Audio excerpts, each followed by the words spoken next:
online ট্ৰেডিঙৰ দাবত প্ৰবঞ্চনাৰ অভিযোগ মৰাণ চেপনৰ পৰা আটক এজন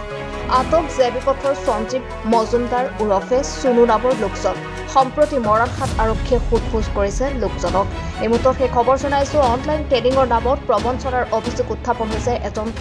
যুৱকৰ বিৰুদ্ধে মৰাণ চেপনৰ পৰা আটক কৰা হৈছে যুৱকজন আটক কৰা হৈছে জেবিপথৰ সঞ্জীৱ মজুমদাৰ উৰফে চুনু নামৰ লোকজনক সম্প্ৰতি মৰাণহাট আৰক্ষীয়ে সোধপোছ অব্যাহত ৰাখিছে লোকজনক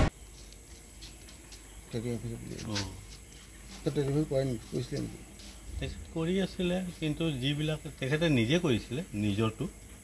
যেতিয়া সি পাই আছিলে তেতিয়া আৰু বেলেগক কৈছে তই ইমান পইচা পাইছ তেতিয়া কৈছে মই এনেকুৱাত লাগি আছোঁ বোলে তো কিছুমানে উইলিংলি ইনভেষ্ট কৰিছে ইনভেষ্ট কৰাৰ পাছত এটাৰ পাছত এটাই কৰি আছে কিন্তু তাততো মেক্সিমাম কাষ্টমাৰে পাই গৈছে কিন্তু এক দুজনে হয়তো পোৱা নাই এই 2-2.5 মাহ বা 3 মাহৰ আগত কোনোবা লগাইছে বাছ ইমানটোৱে সিহঁতে পোৱা নাই এতিয়া মই শুনা মতে মই ডাইৰেক্ট কথা পতা নাই ভতিজাৰ লগতো পতা নাই বা কাষ্টমাৰৰ লগতো পতা নাই কিন্তু তেখেতে কৈছে দোষ তই ইমান পইচা ঘটিছ দোকানটোও বনালি ঘৰটোও বনাই আছ বোলে হেৰি নহয় মই লগাওঁ বুলি ভাবিছোঁ তেনেকুৱাকৈ লগালে সি কেইমাহমান পালে আৰু পাছত নেপালে আৰু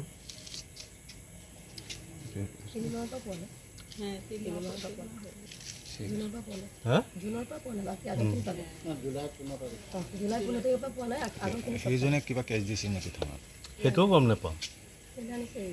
কোনে দিছে কি কথা কোন থানাত লৈ আহিছে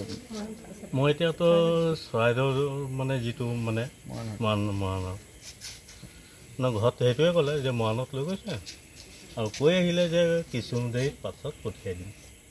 থৈ যাম বুলি কিন্তু এতিয়ালৈকেতো দিয়া নাই তো মই খবৰটোকে কৰোঁ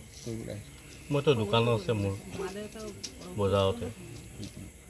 নমস্কাৰ মই উৎপল দাস আৰু আপোনালোকে চাই আছে এনি ভাৰত আৰু আপোনালোকক জনাবলৈ পাই মই বহুত সুখী হৈছোঁ যে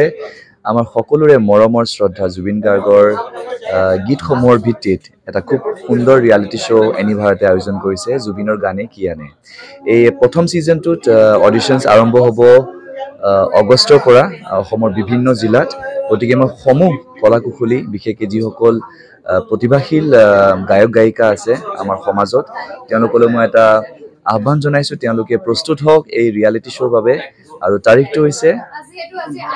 15 আগষ্ট 2024 চন এনি ভাৰতৰ অডিশ্যন জুবিনৰ গানে কি আনে